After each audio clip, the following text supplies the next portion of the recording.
Visakhapatnam metropolitan ప్రాంతంగా వేగంగా విస్తరిస్తుంది.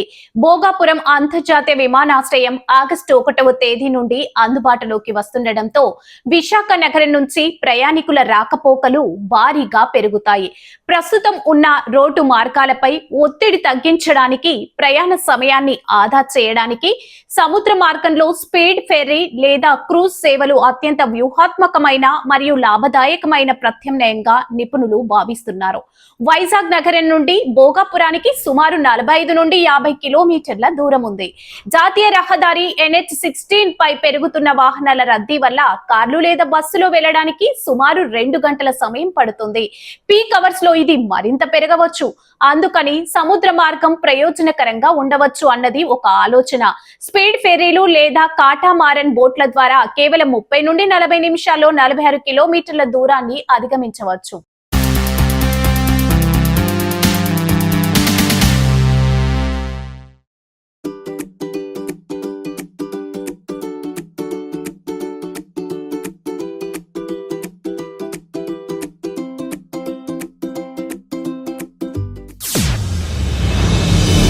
ఇది ప్రయాణ సమయాన్ని దాదాపు 70% వరకు తగ్గిస్తుంది. పైగా ఒత్తిడి లేని ప్రయాణం, రోడ్డు ప్రయాణంలో ఎదురయ్యే ట్రాఫిక్ జామ్లు, సిగ్నల్స్, పొల్యూషన్ వంటి అలసట ఏమీ లేకుండా ప్రయాణికులు ఆహ్లాదకరమైన వాతావరణంలో విమానాశ్రయానికి చేరుకోవచ్చు.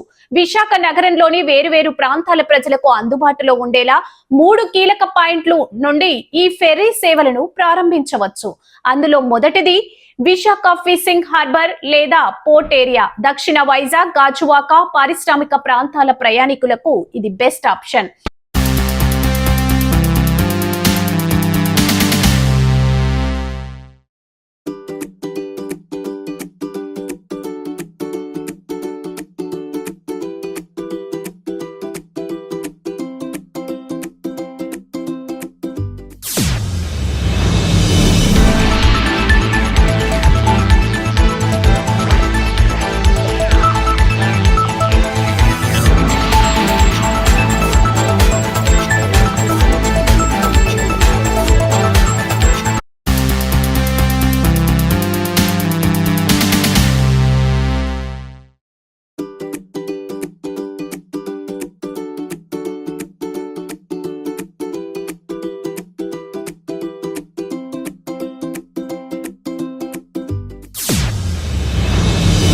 ఇక రెండో ఆప్షన్ రుషికొండ లేదా ఐటీ హిల్స్ తీరం.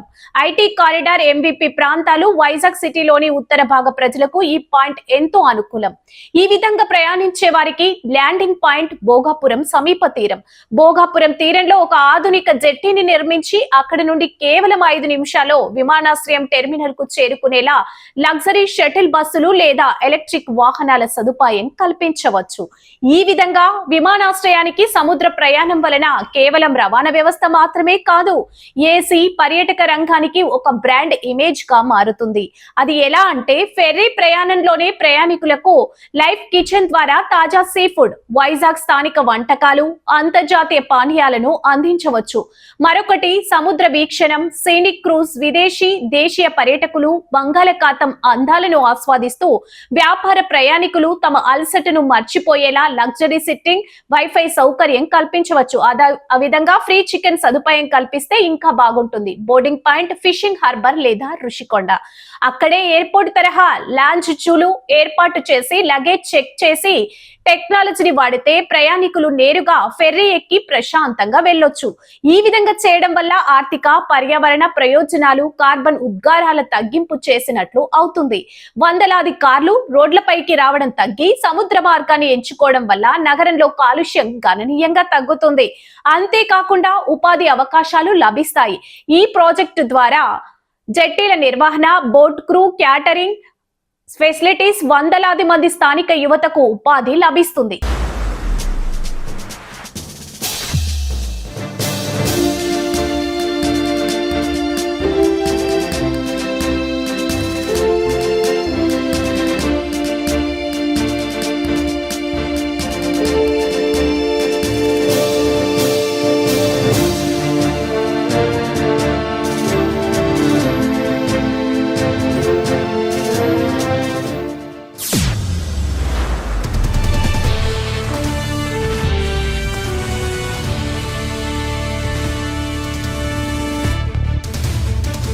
ఇంకా బ్లూ ఎకానమీకి దారి తీస్తుంది. అంటే సముద్ర వనరులను సమర్థవంతంగా వాడుకుంటూ వైజాగ్ కోస్టల్ టూరిజం వృద్ధి చెందడానికి ఇది ఒక మైలురాయి అవుతుంది.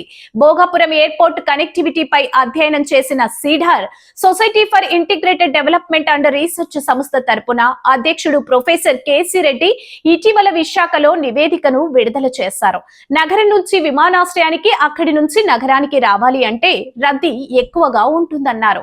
ప్రత్యామ్నాయంగా సముద్ర మార్గాన్ని ఎంచుకుంటే మేలని ఆయన సూచించారు. భోగాపురం విమానాశ్రయానికి సమీపంలో కంచేరు, భీమిలి, మూలకొద్దు, చింతపల్లి తీరం ఉన్నాయి. సీ ప్లేన్ టెర్మినల్స్, ప్యాసింజర్స్ జెట్టీలు అభివృద్ధి చేసే ప్రతిపాదనలు ప్రభుత్వ పరిశీలనలో ఉన్నాయి. కంచేరు తీరంలో జెట్టి నిర్మిస్తే అక్కడి నుంచి 10-15 నిమిషాలు భోగాపురం విమానాశ్రయానికి చేరుకోవచ్చు.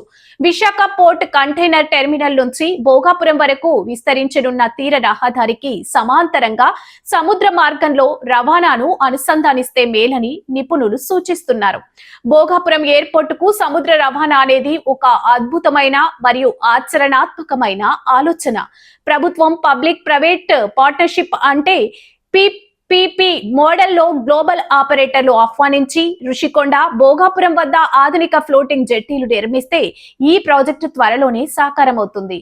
ఇది వైజాగ్ ను అంతర్జాతీయ ప్రమాణాలు ఉన్న స్మార్ట్ సిటీగా మార్చడంలో కీలక పాత్ర పోషిస్తుంది.